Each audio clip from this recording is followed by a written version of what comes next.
Hello বন্ধুরা, আবার চলে এসেছি একটা নতুন ভিডিও নিয়ে। আমরা গেছিলাম ঝিমলি জঙ্গলে, সেটা হলো বাঁকুড়াতে। আমি গেছিলাম, আমার হাজব্যান্ড, আমার ছেলে আর তার সাথে আমার একজন ভাইপো আর তার ফিয়ান্সেও সাথে গেছিল।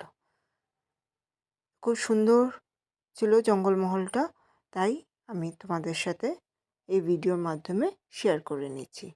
নেক্সট যে ক্লিপিংটা এটার সাথে অ্যাড হতে চলেছে, সেটাতে আওয়াজ থাকবে আমার হাজব্যান্ডের, কেন কি ভিডিওটা করতে করতে ব্লগটা আমার হাজব্যান্ডই করেছে, ওটাই আমার সাথে অ্যাড করে দিলাম। আশা করি তোমাদের ভালো লাগবে।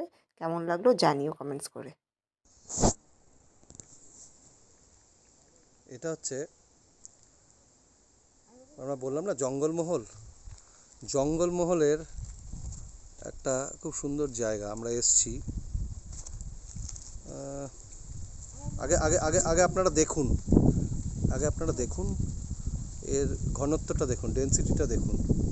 নিজে একটা সুন্দর লেকের মতন ন্যাচারাল জল, পরিষ্কার আর সাংঘাতিক ফুরফুরে হাওয়া দিচ্ছে। বুঝতে পারছেন কি সুন্দর? এই যে দেখুন, একটা আপনাদের বাড়ি দেখাচ্ছি। এই পোড়ো বাড়ি ঠিক না, এটা একটা পুলিশ ক্যাম্প ছিল। মাওবাদীরা এটাকে পুরো ব্লাস্ট করে দিয়েছে। ঠিক আছে, এই ছোট্ট ছেলে আমন রয়েছে এখানে, তার মা রয়েছে এখানে। হাই, এই আমাদের একটা আন্টি রয়েছে, এই যে আন্টির হাজবেন্ড।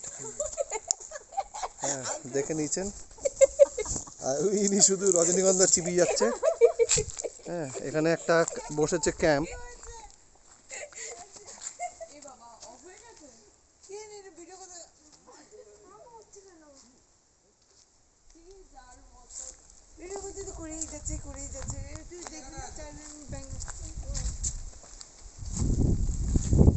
আমরা দুর্গম রাস্তার মধ্যে দিয়ে যাচ্ছি।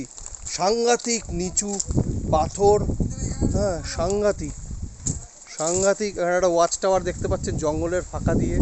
আরেকটা ব্লাস্ট করা বাংলো দেখতে পাচ্ছেন আপনি। এটা পুলিশ ক্যাম্প ছিল, মাওবাদীরা সব উড়িয়ে দিয়েছে, সাংঘাতিকভাবে উড়িয়ে দিয়েছে। হ্যাঁ, এটা হচ্ছে বাবাই, নিজেকে সেলফি তুলছে, সাংঘাতিক বিভিন্ন পোস্ট থেকে তুলছে। সুন্দর হাওয়া। ঠিক আছে, ভিডিওটা এখানে শেষ করলাম, আবার একটু পরে দেখাবো।